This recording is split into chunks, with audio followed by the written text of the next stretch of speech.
Good. So we are in the fifth year of CanEx Jamaica. Tell us, what can we expect for 2022?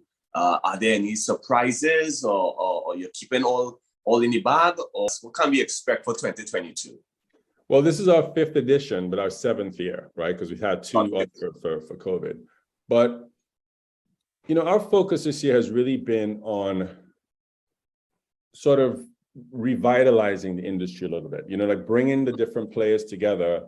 And, you know, for a long time, we were a vessel. That's what I used to tell people. We're just a platform. So we would facilitate all the different discussions. And this year, what we have seen is that there's a lot of frustration in the industry, both from the licensed producers, where some of the efficiencies and the challenges that they face, they don't feel that the regulatory environment properly facilitates their businesses.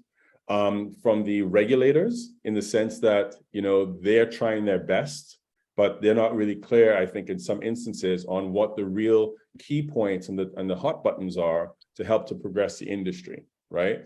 And we also have the stakeholder group, which is the Rastafarian community and the traditional farmers, who, you know, the present construct is very price prohibitive for them to participate, and then it's very regulation heavy. So it's very difficult for them to come into the industry.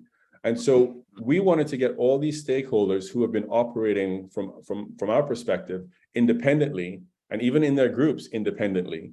So anyone who wants to help move the industry along, you know, they're getting a laundry list from all these different individuals of a whole bunch of different priorities, right? And so our goal is to really say, look, we all know that this could be a very dynamic and vibrant industry that can contribute significantly to Jamaica's progress, right? Yes. And by extension, same to the Caribbean.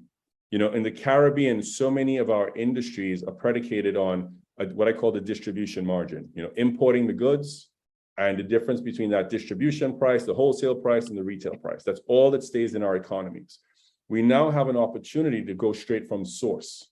So we can capture all the value that comes all the way up to the distribution point locally and for export.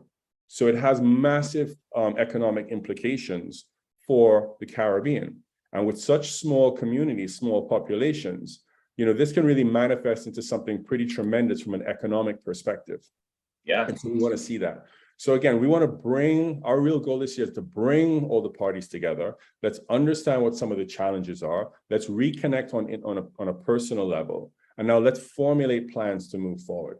And one of the things that we've done to facilitate that is we have commissioned a market assessment study.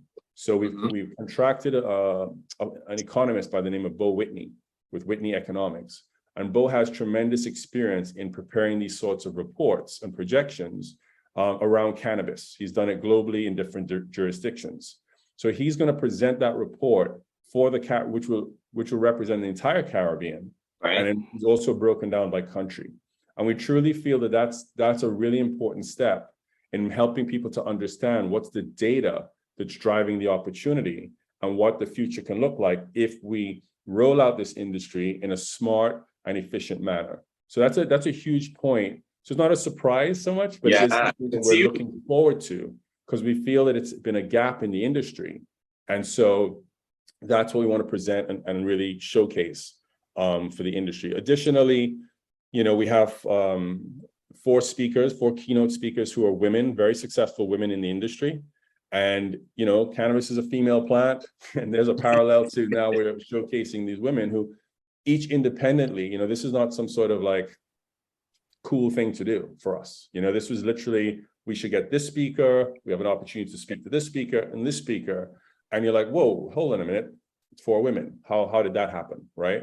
But it is what it is. And these are folks who are accomplished, who are successful, who care. You know, they want to give back. They want to see Jamaica and the Caribbean prosper and thrive. And so we're very happy to have them as part and parcel of our very great list of speakers for this year.